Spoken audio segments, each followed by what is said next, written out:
Bien, vamos a hablar sobre hábitos favorables y perjudiciales para la salud. Lo primero que nos tenemos que preguntar es, ¿qué es un hábito? Un hábito es un acto que se toma por costumbre. Por ejemplo, lavarse los dientes.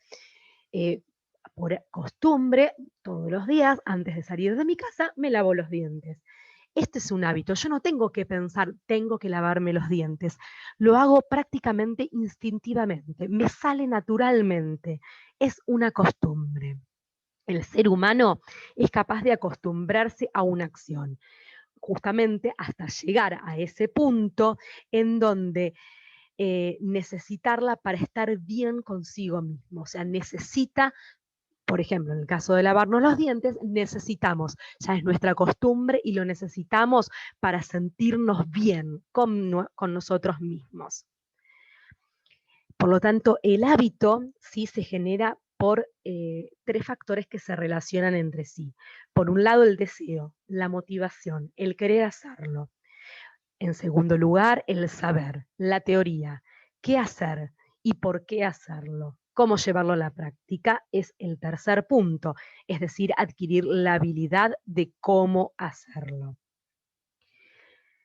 En cuanto a lo que es la definición de un hábito perjudicial para la salud, nos referimos a actividades que pueden llegar a ser malas, ¿sí? O bien nocivas para la salud de una persona. Es decir, que van a tener consecuencias negativas y son muy difíciles de cambiar. Algunos ejemplos, por ejemplo, una alimentación inadecuada. En este ejemplo podemos poner personas que habitualmente consumen alimentos con elevado contenido de grasas saturadas. Esto puede ser perjudicial para la salud y constituye un hábito nocivo. Por otro lado, el sedentarismo, el no realizar actividad física, también pueden afectar a la salud. El consumo de sustancias nocivas, como por ejemplo drogas, el consumo de alcohol en exceso y el tabaquismo, o sea, el fumar el cigarrillo. Ahora, en la otra cara de la moneda, tenemos el hábito saludable, que se trata de conductas asumidas como propias en la vida cotidiana que inciden positivamente en el estado físico, mental y social, es decir, aportan un bienestar biopsicosocial. Algunos de ellos, por ejemplo, de ejemplos de hábitos saludables, mantener una alimentación adecuada, realizar actividad física de manera regular, dormir bien, es decir, tener un descanso adecuado, consumir alcohol con moderación o directamente abstenerse de consumir alcohol, no fumar, no consumir ningún tipo de drogas y tener la capacidad de hacer frente al estrés. Este es un punto muy importante actualmente en la sociedad que vivimos. Ahora, ¿cómo logramos modificar los hábitos? ¿Sí? ¿Se pueden modificar? Esa sería la pregunta. Bueno, podemos decir que cerca del 40% de las decisiones que toma una persona a lo largo del día no son meditadas, es decir, son hábitos que salen naturalmente, son simplemente rutinas que el cerebro repite de forma inconsciente y continua, quizás desde hace meses o incluso años. Por lo tanto, es imprescindible que si yo quiero cambiar un hábito, hay que darle a esa nueva conducta el tiempo y el espacio suficiente para que se pueda convertir en un hábito. El cerebro tiene que automatizar esta nueva acción. De lo contrario, cuando se deja de pensar o deja de ser consciente, ahí es donde recién se vuelve la rutina habitual, ¿sí? Entonces hay que darle el tiempo a esta nueva conducta para que sea inconsciente su accionar. ¿Qué pasa en cuanto a la relación a los hábitos y a las enfermedades?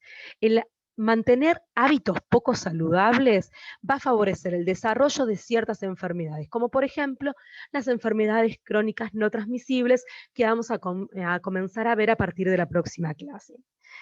Para el correcto tratamiento y el control de estas enfermedades es necesario que el paciente logre un cambio de hábito.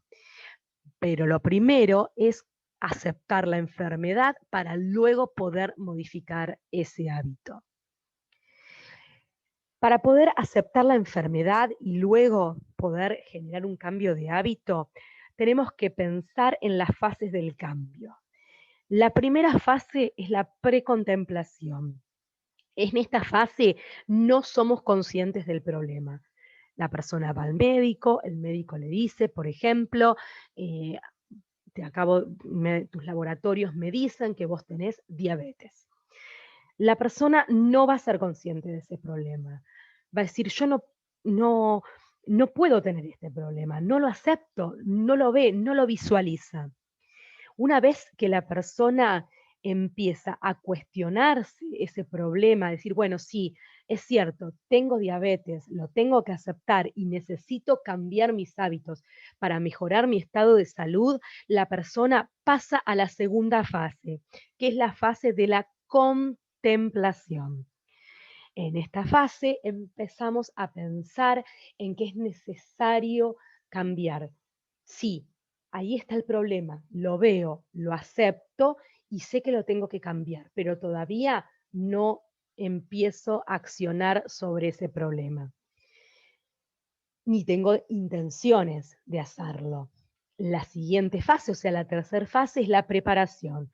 Bueno, vi que tengo este problema, tengo diabetes, lo acepto, acepto que tengo que cambiar, decido tomar las riendas del problema y cambiar. Esa es la preparación, ¿para qué? Para la acción, que es la cuarta fase, en donde la persona empieza a practicar ese cambio. Una vez que la persona logró ese cambio de hábito, viene el mantenimiento, la consolidación de ese hábito, lo cual no implica que en algún momento pueda existir una recaída y la persona pueda caer a cualquiera de las cuatro fases anteriores, ¿sí? No necesariamente va a pasar a la precontemplación, puede caer del mantenimiento a la acción, a la preparación o a la contemplación. Por lo tanto, es clave para estas personas que tienen que enfrentarse a este nuevo diagnóstico de una enfermedad crónica, aceptar la enfermedad. Aceptar los inconvenientes de una enfermedad no es una tarea fácil, sobre todo cuando se trata de una enfermedad crónica o incurable. Es decir, esta persona sabía que le pasaba algo a su salud porque no se sentía bien, porque sabía que algo estaba mal. Sin embargo, esa consulta con el médico marcó un antes o un después. ¿Qué quiere decir esto? Para la conciencia de la persona, hoy está enferma y ayer no lo estaba. Entonces, esto implica que esa persona tenga que aceptar esa nueva condición de salud, lo cual significa reorganizar la vida teniendo en cuenta las nuevas limitaciones personales que la enfermedad implica. Cada individuo atraviesa distintas fases intermedias antes de poder llegar a aceptar estas nuevas condiciones o limitaciones. Y esta aceptación de la enfermedad y estas fases del cambio que estuvimos viendo van a ser cruciales para que la persona adhiera a un tratamiento. La falta de adherencia al tratamiento va a ser resultado de distintos factores.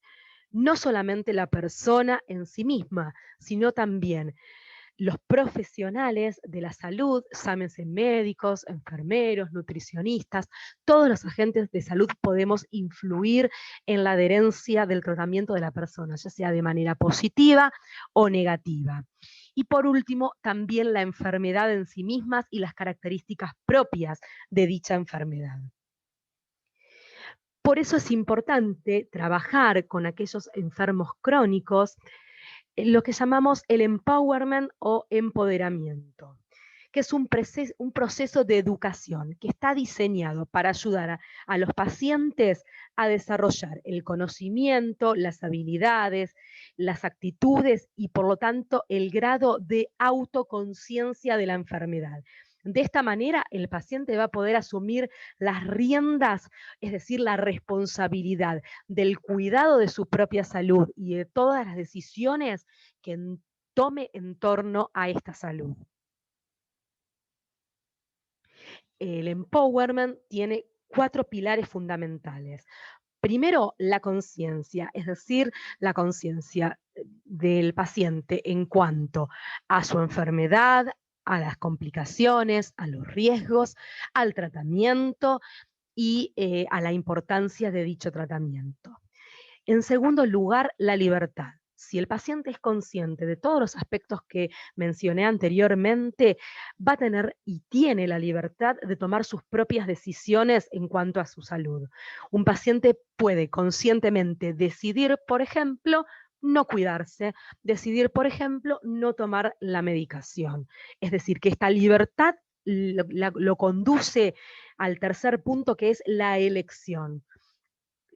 Teniendo la conciencia y la libertad, el paciente puede hacer su elección, ya sea que sea una elección positiva o negativa.